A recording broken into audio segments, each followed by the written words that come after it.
तो आज वाली क्लास में ना हम कुछ भी रैंडम क्वेश्चन जो है वो लगा रहे होंगे।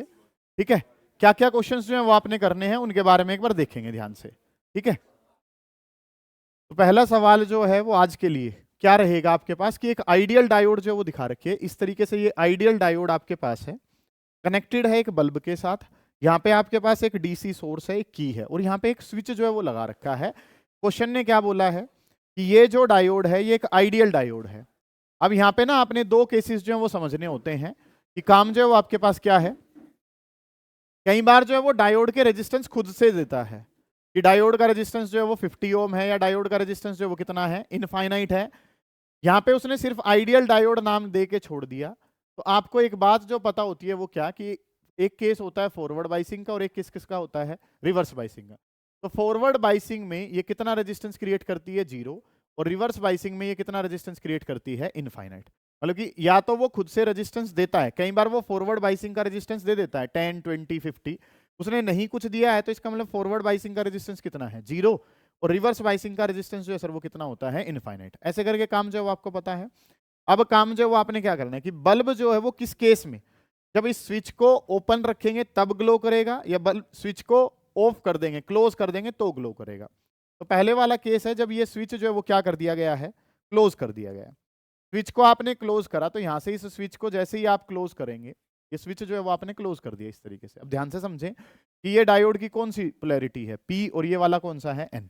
चेक करेंगे ये पी वाला जो है बैटरी के किससे कनेक्टेड है, पॉजिटिव से, और ये जो नेगेटिव वाला है वो किससे कनेक्टेड है, एन से। ठीक है, तो पहले वाले पार्ट में जब हम सॉल्यूशन में लिखेंगे तो चीजें जो है बेटे वो आपको क्या पता है कि फर्स्ट पार्ट के बारे में अगर मैं बात करूं तो जब स्विच को क्लोज कर दिया जाएगा तो जो हमारी डायोड है, that diode is forward biased.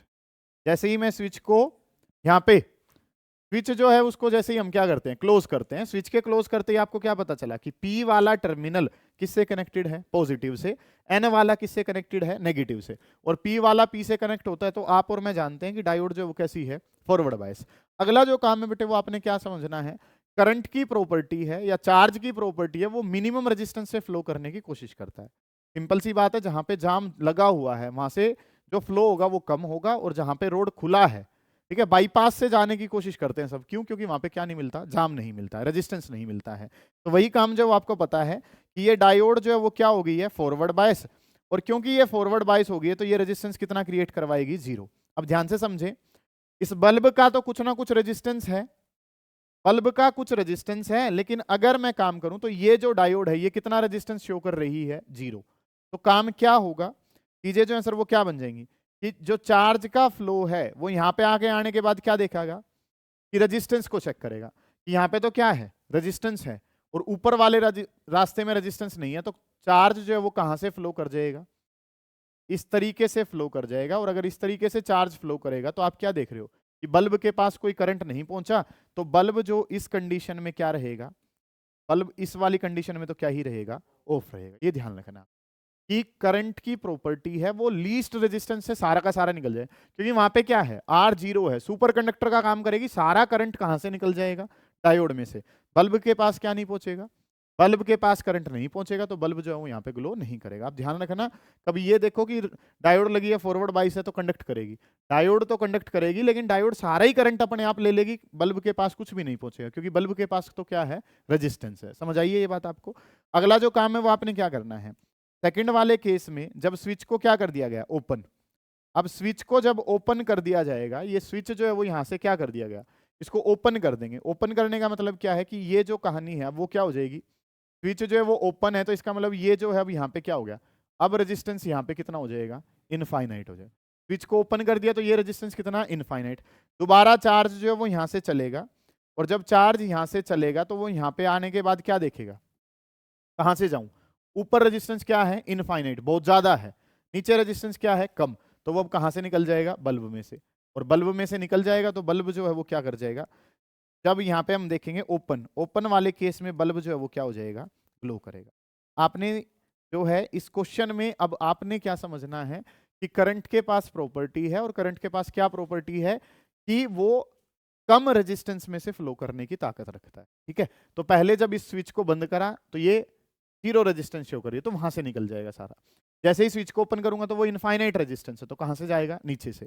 ठीक है, तो जब बल्ब में से करंट फ्लो करेगा तो बल्ब ग्लो कर जाएगा, अदरवाइज बल्ब जो है वो क्या रहेगा, ऑफ रहेगा। अच्छा सवाल है, ध्यान से समझ लो, कोई दिक्कत आ रही है उसे पूछ लो। डायोड के ऊपर बेस्ड है, ठीक है, काम जो है वो इस तरीके से आपसे पूछा जा सकता है। डन है।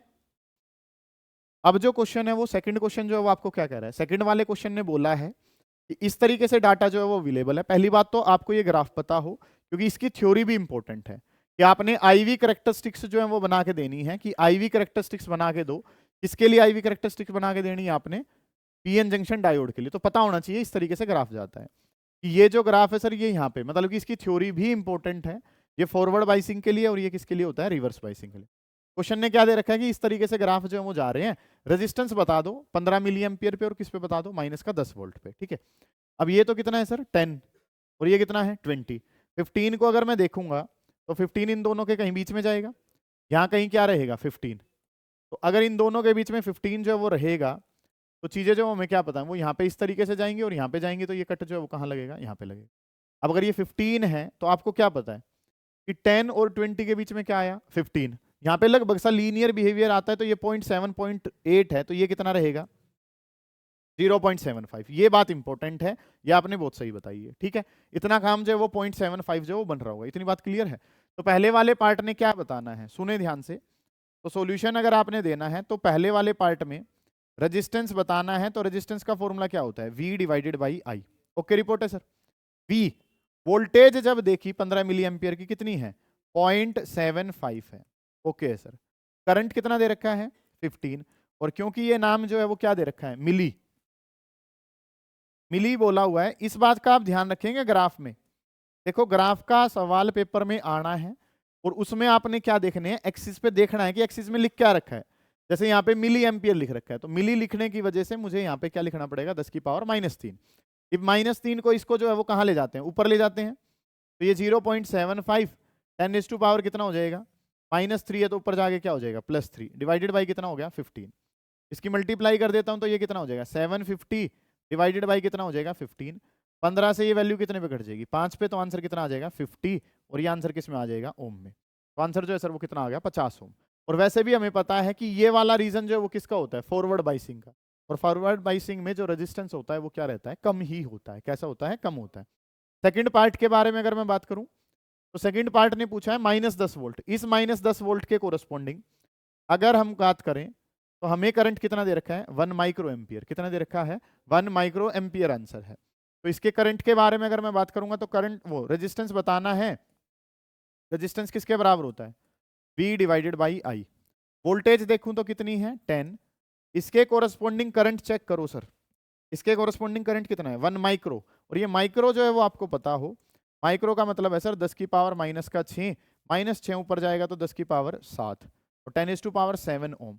बताइए सर रिवर्स बाइसिंग का रेजिस्टेंस बहुत ज्यादा होता है, चेक भी कर लो आपके आंसर भी। यहाँ पे कितना आ रहा है कम आंसर आ रहा है, फॉरवर्ड बाइसिंग है। यहाँ पे आंसर बहुत ज्यादा आ रहा है, तो इसका मतलब क्या है वो रिवर्स बाइसिंग वाला केस है। ये रिवर्स बाइसिंग ही तो बना रखी तुमने यहाँ पे। इस तरीके से सवाल जो है वो पूछा जा सकता है आपसे, इंपॉर्टेंट सवाल है ये भी। ठीक है, चेक करो, कोई दिक्कत आ रही है उसे पूछे बेटे, शाबाश। डन है। क्वेश्चन नंबर 3 जो है बेटा उसमें क्या कह रखा है आपको, nuclear binding energy per nucleon का ग्राफ दे रखा है मास नंबर के साथ। ये ग्राफ वैसे भी इंपॉर्टेंट है आपका, थ्योरी टाइप से भी पूछा जा सकता है। Draw variation of nuclear binding energy per nucleon versus mass number. वो ग्राफ जो है वो आपने देख भी रखा है। अगर मैं हल्का सा आइडिया आपको दूं अलग से बना के उसका, इस तरीके से ग्राफ जो है वो सर हमने बनाया था। यहाँ पे वही है nuclear binding energy per nucleon की, ठीक है, डिवाइडेड बाई ये जो है ये ग्राफ जो है वो किसके साथ बन रहा है मास नंबर के साथ, ये ग्राफ जो है वो बन रहा है। और ये जो ग्राफ है सर इसको जो है वो हमने इस तरीके से जो है कुछ इस तरीके से ग्राफ जो है हमने बना रखा है, अगर आपको याद हो। अगर आपको पता हो तो यहाँ पे जो है सर वो हमने किसको लिख रखा है आयरन को लिख रखा है, जिसका न्यूक्लियस जो है वो हाईली स्टेबल है, जिसका मास नंबर कितना होता है 56, ये बता रखा है आपको। उसके बाद यहाँ पे जो है वो हमारे पास क्या है यूरेनियम 238 होता है। यहाँ पे अगर मैं देखूँ तो ये ऑक्सीजन वगैरह है, और ऑक्सीजन का जो मास नंबर है वो कितना होता है 16। क्वेश्चन ने आपसे क्या पूछा है, क्वेश्चन ने आपको दे रखा है ये ग्राफ, हालांकि रियल ग्राफ नहीं है, उसने कोई भी शेप बना के आपको दे दी, नेचर थोड़ा सा क्या कर रहा है रिजेंबल कर रहा है। क्वेश्चन ने आपसे क्या पूछा है कि आपके पास 4 न्यूक्लियाई हैं X, Y, Z और एक नाम है W, ठीक है। इनकी nuclear binding energy mega electron volt per nucleon में दे रखी है। इसकी 5 है, 7.5, 8 और कितनी है 8.5। उसने पूछा है विच ऑफ द फॉलोइंग, मतलब इनमें से कौन सा एक्स वाई जेड और डब्ल्यू में से कौन सा न्यूक्लियर फ्यूजन शो करेगा और कौन सा जो है वो न्यूक्लियर फिजन शो करेगा। फ्यूजन और फिजन कौन शो करेंगे वो आपने बताने हैं। अब आपको जो है ये बात जो है वो कंक्लूजन में पहले से ही पता है कि सर हाईली जो स्टेबल है उसका नाम क्या है, आयरन है। हाईली जो स्टेबल है उसका नाम क्या है, आयरन है। ठीक है, आयरन की न्यूक्लियस जो है वो सबसे ज्यादा स्टेबल होती है और उसकी एनर्जी भी जो है वो आपको 8.6 के आसपास जो है ना वो पता है पहले से ही। अब काम क्या पता है आपको कि ये सब जो है ये कितना जाना, हाईली स्टेबल कौन है, आयरन, और उसका मास नंबर कितना है 56, मतलब 56 को अचीव करना चाह रहे हैं सारे। तो ये 16 वाला 56 कब बनेगा, जब ये जुड़ेगा किसी से। ये 238 वाला 56 कब बनेगा, जब ये टूट जाएगा। तो जुड़ना जो है सर वो क्या होता है, फ्यूजन, और टूटना जो है वो क्या होता है, फिजन। जुड़ना जो है वो फ्यूजन है और टूटना जो है वो क्या है, फिजन। तो आपने ये बात पहले से ही जो है मतलब कि इसी के दो काम हो गए, थ्योरी भी पढ़ ली और साथ के साथ क्या भी कर लिया, न्यूमेरिकल। तो आपको ये पता चल गया कि जो हैवियर न्यूक्लियस हैं वो क्या करते हैं, टूट जाते हैं, और जो हल्के वाले हैं वो जुड़ जाते हैं ताकि वो क्या बना सकें, स्टेबल बना सकें। तो आपको क्या पता चला कि सर जो ये W है, ये W जो है वो क्या शो करेगा, न्यूक्लियर फ्यूजन शो करेगा। क्या शो करेगा, फ्यूजन। Y तो हाईली स्टेबल है, Z वाला जो है सर वो क्या शो करेगा, न्यूक्लियर फिजन शो करेगा। ये वाले जो है सर अगर हम बात करें तो कौन सा फ्यूजन शो करेगा, कौन सा फिजन शो करेगा, तो आप इस बेसिस पे इस काम को बता सकते हैं। कोई दिक्कत आ रही इतने काम में नहीं, ये क्वेश्चन आपने करना था। इसके साथ आपने ये थ्योरी भी पढ़ ली, इसके 5 कंक्लूजन आपने याद करने होते हैं। पहला कंक्लूजन क्या है कि आयरन इज हाईली स्टेबल, वो भी इसी क्वेश्चन का हिस्सा है। जो बड़े न्यूक्लियस हैं वो क्या शो करते हैं, फिजन, दूसरा कंक्लूजन। तीसरा कंक्लूजन क्या है, जो छोटे वाले हैं वो क्या शो करते हैं, फ्यूजन। और जो हाइड्रोजन जैसे न्यूक्लियस हैं वो लीस्ट स्टेबल हैं, बहुत कम एनर्जी है उनकी। अगली जो बात है सर जो ये ऑक्सीजन है, यहाँ पे अगर हम बात करें कार्बन, ठीक है, उनकी न्यूक्लियर बाइंडिंग एनर्जी क्या होती है, कंपैरेटिवली दूसरों से ज्यादा होती है। जो ये हमारे पास जैसे नाइट्रोजन है, नाइट्रोजन के कंपैरिजन में किसकी ज्यादा है, ऑक्सीजन। अगली अगर मैं बात करता हूं तो यहाँ पे जो मास नंबर है, ये जो व्हाइट कलर बनाया है, ये लगभग 120 मास नंबर तक, मान लो कोई एलिमेंट है जिसका नाम क्या रख लिया, वाई, जिसका मास नंबर कितना है 120, और यहाँ पे कोई होगा जिसका मास नंबर लगभग कितना है 40, 40 से 120 की बाइंडिंग एनर्जी काफी अच्छी होती है। ठीक है, ये 6 कंक्लूजन आपने याद करने हैं। इस तरीके से काम जो है ना वो आपने देखा। ये वाला सवाल देखो, क्वेश्चन नंबर 3, कोई दिक्कत आ रही पूछे बेटे। क्वेश्चन नंबर 4 में क्या बोला हुआ है बेटे, क्वेश्चन नंबर 4 में आपके पास है कि एक पीएन जंक्शन डायोड के अक्रॉस ग्राफ जो वो बनाए गए, मतलब कि ये जो है ये हमारे पास है पोटेंशियल बैरियर की वोल्टेज है। देखो सवाल पूछने का तरीका कैसे बदल दिया है, पोटेंशियल बैरियर वाली वोल्टेज जो है ये है, और पोटेंशियल बैरियर वाली वोल्टेज जो है वो आपको दिखा रखी है। आपको बताना है कि किस टाइम पे फॉरवर्ड बाइसिंग है और किस टाइम पे कैसी है, रिवर्स बाइसिंग है। ठीक है, अब अगर हम बात करें तो आपको और मुझे कुछ बातें जो है वो पता है, और वो बातें क्या हैं कि फॉरवर्ड और रिवर्स बाइसिंग में, ध्यान से समझना मेरी बात को, एक जो नाम है सर वो फॉरवर्ड बाइसिंग है और दूसरा नाम जो है वो क्या होता है, रिवर्स बाइसिंग। अगर आपसे इनके बीच में डिफरेंस पूछे जाए तो आपको डिफरेंस पता है। फॉरवर्ड बाइसिंग में क्या करते हैं, मतलब मैं सारा काम जो है ना वो साथ के साथ बता भी रहा हूँ, मतलब ये वाला क्वेश्चन क्यों करवाया जा रहा है, ताकि आपको फॉरवर्ड और रिवर्स के बीच में क्या पता हो, डिफरेंस। हर एक क्वेश्चन को कनेक्ट करा गया है कहाँ पे, थ्योरी पे, और क्या थ्योरी करने के बाद आप वो क्वेश्चन कर पा रहे हैं, वो बात मेन है। फॉरवर्ड और रिवर्स ये काम जो है वो आपने कर लिया। फॉरवर्ड में पता है पी को पी से, एन को एन से, या अगर हाइयर और लोअर वाली बात करें तो पी को हाइयर पोटेंशियल से और एन को किससे, लोअर से, उसका रिवर्स करते हैं। यहाँ पे कौन भागता है, मेजोरिटी चार्ज कैरियर। अगली बात क्या पड़ी थी, करंट क्या होता है, ज्यादा, रेजिस्टेंस क्या होता है, कम। आइडियल डायोड का रेजिस्टेंस कितना, 0। वही चीजें यहाँ पे अपोजिट होती चलती है, माइनॉरिटी भागती है, करंट कम होता है, रेजिस्टेंस क्या होता है, ज्यादा। ज्यादा को बिल्कुल ज्यादा करा तो क्या हो गया, इनफाइनेट। फॉरवर्ड बाइस कंडक्ट करती है और रिवर्स बाइस क्या करती है, ब्लॉक। ये बातें पता है। अगली जो बात थी वो आपने क्या पढ़ी थी कि डिप्लीशन रीजन की थिकनेस के बारे में बात करी थी, और डिप्लीशन रीजन की थिकनेस फॉरवर्ड बाइसिंग में क्या होती है, कम, और रिवर्स बाइसिंग में क्या होती है, ज्यादा। उसके बेसिस पे ये सवाल है, सुनो ध्यान से, कि यहाँ पे डिप्लीशन रीजन की थिकनेस जो है वो क्या हो जाती है, कम हो जाती है। ये भी सवाल पूछा गया है बोर्ड के द्वारा, बार बार पूछा गया है। डिप्लीशन रीजन की थिकनेस कम हो जाती है और यहाँ पे डिप्लीशन रीजन की थिकनेस क्या हो जाती है, ज्यादा। सही है इतनी बात।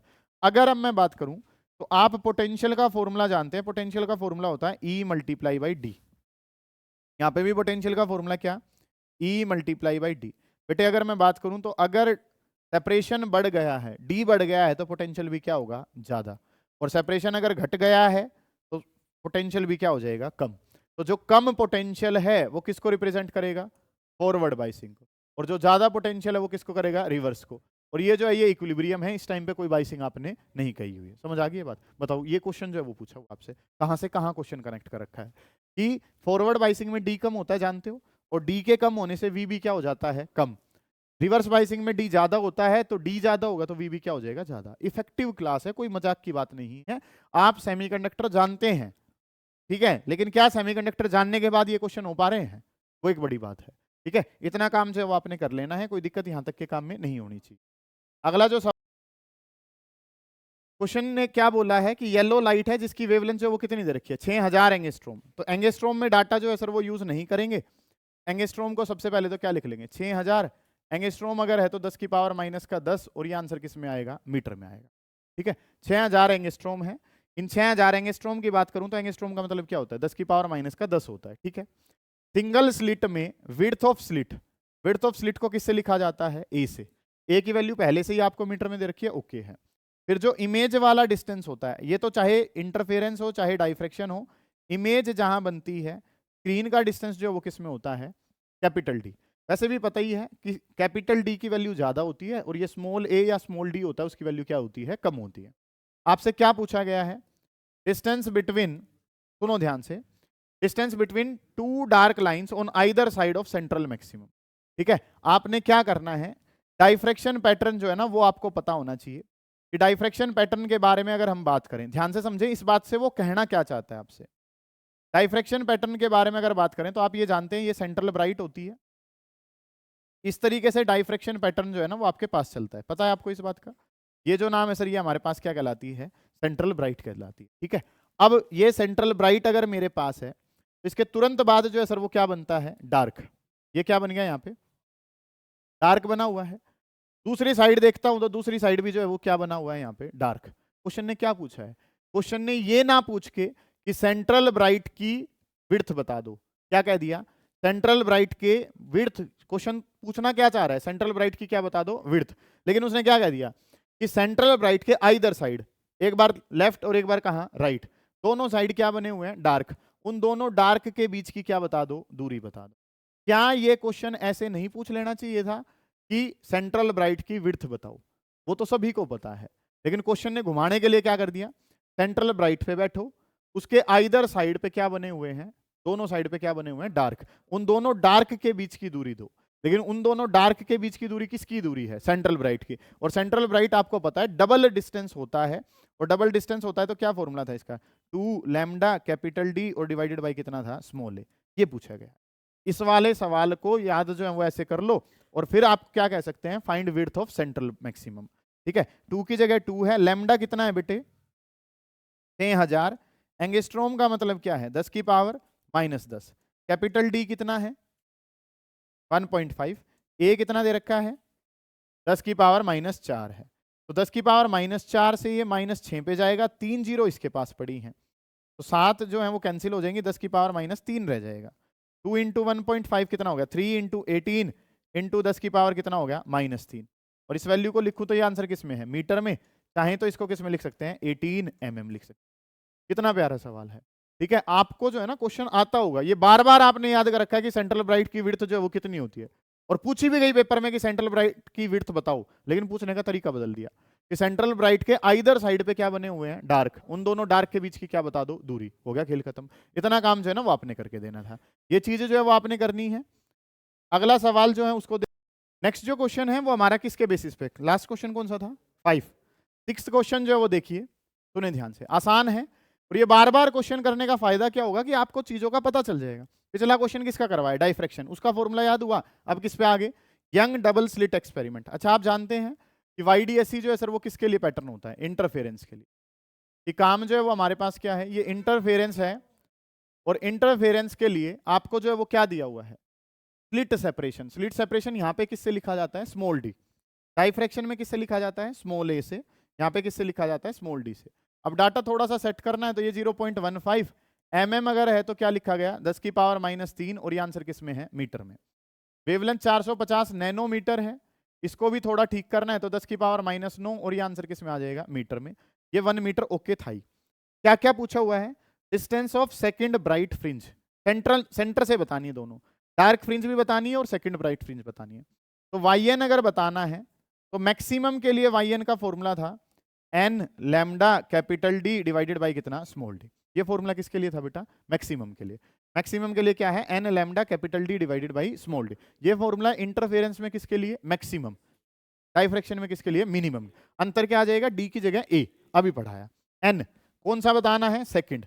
सेकंड है तो 2 लिखा, लैम्डा की जगह कितना 450 10 की पावर कितना माइनस का 9, कैपिटल D कितना, कैपिटल D जो है वो 1 मीटर इमेज डिस्टेंस, वो दोनों जगह सेम ही रहता है। और a जो है वो स्मॉल d कितना है 0.15 और 10 की पावर कितना हो गया माइनस का 3। 10 टू पावर -3 इसको 10 की पावर -6 पे कैंसिल करेगा, इसकी 2 जीरो ऊपर जाएंगी तो ये 15 और ये 30 पे कट जाएगा और ये कट के कितना हो जाएगा 10 की पावर -4, ये 60 बनेगा। तो 6 mm जो है वो आप कह सकते हैं। बहुत बढ़िया बेटे, शाबाश, आपने कर दिखाया। ये जो आंसर है वो कितना हो गया 6 mm हो गया। सेकंड ब्राइट की बात आपने करी और ये डन हो गया। उसने बोला डार्क फ्रिंज, अब डार्क फ्रिंज का नंबर तो दिया नहीं, अगर नहीं दे रखा तो बाय डिफॉल्ट 1 लेके चलना है। आपने कौन सा बताना है, फर्स्ट डार्क फ्रिंज जो है वो बतानी है। तो ये फॉर्मूला जो है मैंने, शाबाश बेटे, तो डार्क फ्रिंज का फॉर्मूला आपके दिमाग में चल रहा है 2n - 1 lambda capital D divided by कितना 2d। 2n - 1 लैम्डा 2d आता है ना बीच में। ये फॉर्मूला इसके तो कहाँ है, मिनिमम में। मैक्सिमम में जाते हैं तो 2n + 1 हो जाता है। डाइफ्रैक्शन में क्या हो जाता है, +1। शाबाश, तो n की जगह 1 रखो, 1 रखूंगा तो 2 - 1 करूंगा तो कितना हो जाएगा lambda capital D divided by कितना हो जाएगा 2d। n की जगह 1 रखूंगा तो 2 - 1 हो जाएगा। लैम्डा कितना है 450 10 की पावर कितना -9, कैपिटल D कितना है 1, 2 की जगह 2, स्मॉल d की जगह कितना 0.15 10 की पावर कितना -3 है। तो -3 से बेटा ये -6 पे कैंसिल हो जाएगा, ठीक है। 0.15 इसको दोबारा 30 पे और उसका 100 जो बनेगा इसको 10 की पावर -4 पे, और यहाँ पे 2 से कैंसिल करूंगा कितना हो जाएगा 15। तो answer comes out to be 1.5 mm आ जाएगा। डन है इतनी बात, तो कोई दिक्कत नहीं है। Effect on fringe width, beta से किसको लिखते हैं, फ्रिंज विड्थ। और फ्रिंज विड्थ का फॉर्मूला अगर मैं आपको बताऊं या तुम मुझे बताओ तो beta is equal to lambda capital D divided by कितना स्मॉल d। शाबाश बेटे, जानते हो lambda capital D by small d। Question क्या कह रहा है, कैपिटल D को बढ़ा दो तो बीटा भी जो है वो क्या कर जाएगा, बढ़ जाए। फ्रिंज विड्थ क्या होती चली जाएंगी, चौड़ी होती चली जाएंगी, ठीक है। तो fringe width increases, fringe width जो है सर वो क्या कर जाएगी, इंक्रीज कर जाएगी, ठीक है। इंटरफेरेंस का क्वेश्चन करा, डाइफ्रैक्शन का हो गया, न्यूक्लियर बाइंडिंग एनर्जी का ग्राफ कर लिया, फिर आपने जो है वो IV कैरेक्टरिस्टिक्स के बेसिस पे कर लिया, फॉरवर्ड रिवर्स के डिफरेंस के बेसिस पे क्वेश्चन कर लिया, और उससे सबसे पहले किसका करा था,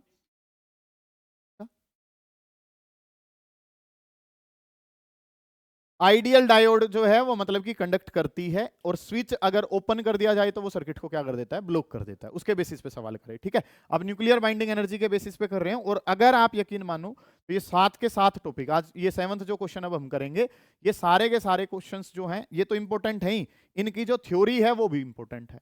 या तो थ्योरी आ जाएगी या उसके बेसिस पे क्या आ जाएंगे, न्यूमेरिकल।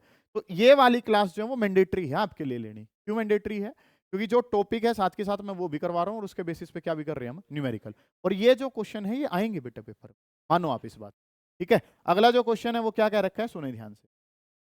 न्यूक्लियर बाइंडिंग एनर्जी के बेसिस पे क्वेश्चन है, ये एक हैवियर न्यूक्लियस है। देखो वो जो टाइप करवाया उसी में देखो, ध्यान से समझना मेरी बात को। एक हैवियर न्यूक्लियस है 240, तो अगर मैं आगे की इक्वेशन ना बताऊं तो आपको पता ही है 240 56 में जाना है तो टूटेगा, टूटेगा तो क्या करेगा सर, ये दो एलिमेंट्स में टूट गया, एक का नाम x है और एक का नाम क्या है y। इसका 110 और इसका 130 है, ठीक है। अब क्या हुआ, देखो सिंपल सी बात, ये टूटा क्यों, सवाल ये है। तो इसकी अकेले की बाइंडिंग एनर्जी कितनी थी 7.6, लेकिन जब ये टूट गया तो जो ये इंडिविजुअल बने इनकी न्यूक्लियर बाइंडिंग एनर्जी कितनी है 8.5, in order to become more stable nuclei. अब देखो ये कितनी ले रहा था पहले 7.6, टूटने के बाद कितनी कितनी होगी 8.5। अपनी स्टेबिलिटी को इंप्रूव करने के लिए इसने न्यूक्लियर फिजन जो है वो शो करा। डन होगी इतनी बात। तो अब जो काम है सर वो आपने क्या करना है, Q की वैल्यू बतानी है, एनर्जी रिलीज्ड बतानी है इस दौरान कितनी होगी। तो मास नंबर चेक करो, ये 240 है, वहां पे भी कितना बन रहा है 240। ओके रिपोर्ट है सर, मास कंजर्वेशन हो रखा है। अब कौन सी साइड एनर्जी ज्यादा होगी बताओ, यहाँ देखो ये दोनों मिलके कितना बना रहे हैं 240, इनकी मल्टीप्लाई 8.5 से करनी, क्योंकि बाइंडिंग एनर्जी पर न्यूक्लियन है, न्यूक्लियन कितने इसके 240, तो इसकी बाइंडिंग एनर्जी अगर मैं बताऊंगा तो इसकी बाइंडिंग एनर्जी कितनी होगी, 7.6 इंटू में कितना, मल्टीप्लाई बाई 240, क्योंकि न्यूक्लियन कहाँ लिखे होते हैं, माथे पे लिखे होते हैं। ठीक है, ये 7.6 है, आपने कितने लिख दिया, 240 से इसका क्या कर दिया, मल्टीप्लाई। अब इस y वाले की लिखूंगा तो y वाले की कितनी है, 8.5 मल्टीप्लाई बाई इसकी कितनी है, 110 है। इस वाले की लिखूंगा तो 8.5 और ये कितना है, 130 आ जाएगी। ये बाइंडिंग एनर्जी इसकी बनेगी। इसमें अगर मैं करूं तो ये कितना हो गया, 8.5 मल्टीप्लाई बाई, इसको एलसीएम लूंगा तो एक वो कॉमन लूंगा तो 110 प्लस कितना 130, ये टोटल कितना आ जाएगा 240। तो 8.5 की मल्टीप्लाई किससे होगी, 240 से। तो ये किसकी है, रिएक्टेंट साइड, और ये किसकी है, प्रोडक्ट साइड की। ये प्रोडक्ट है और ये जो है ये क्या है, रिएक्टेंट है। तो अगर न्यूक्लियर बाइंडिंग एनर्जी जो है उसका चेंज आपने बताना है, change in nuclear binding energy, या अगर आप क्यू एनर्जी रिलीज बताएंगे तो बड़े में से किसको माइनस कर देंगे, छोटे को। ये 8.5 इंटू 240 माइनस 7.6 इंटू में कितना 240, 240 सर कॉमन आ जाएगा।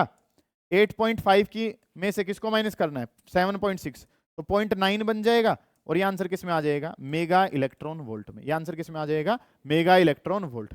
ये डाटा जो है वो आपको समझ में आना चाहिए। कोई दिक्कत आ रही इतने काम में, ये बिल्कुल बेसिक टाइप है। इसके और सवाल जो है वो हम कर लेंगे न्यूक्लियर बाइंडिंग एनर्जी के बेसिस पे, मास डिफेक्ट से कैसे निकालते हैं, ठीक है। या अगर मैं एक बात और तुम्हें बता दूं कि अगर आपको मास डिफेक्ट पता चल गया, मास डिफेक्ट जो है वो पता चल गया, और मास डिफेक्ट किस में आया है, एटॉमिक मास यूनिट में आया है, ठीक है। मास डिफेक्ट जो है वो आप निकाल लेते हैं, और मास डिफेक्ट जो है मान लो XAMU आ गया, तो अगर आपने इसकी क्या बनानी है, न्यूक्लियर बाइंडिंग एनर्जी, तो आप सिंपल ये जो अमाउंट है इसकी मल्टीप्लाई किससे कर देते हैं, 931.5 से, और ये आंसर जो है वो किस में आ जाता है, मेगा इलेक्ट्रॉन वोल्ट। ये आंसर किस में आ जाता है, mega electron volt. Mass defect की वैल्यू आपको निकालनी आनी चाहिए। मास डिफेक्ट में करा क्या जाता है कि ये हमारे पास एक क्या है, प्रोटॉन्स अलग से हैं, मान लो 100 ग्राम मान लिए, न्यूट्रॉन अलग से कितने हैं 80, दोनों इकट्ठा करा तो कितना होना चाहिए 180 होना चाहिए, मिले कितने 179। हल्का सा मास जो है वो किस में कन्वर्ट हो जाता है, एनर्जी में। उसी को ही क्या कहा जाता है, न्यूक्लियर बाइंडिंग एनर्जी। तो आप प्रोडक्ट में से किसको माइनस करते हैं, रिएक्टेंट को। वो जो मास की कमी आई है उसकी मल्टीप्लाई किससे करते हैं, 931.5 से। आज के लिए इतना काफी है, बाकी कल वाली क्लास में देखते हैं फिर।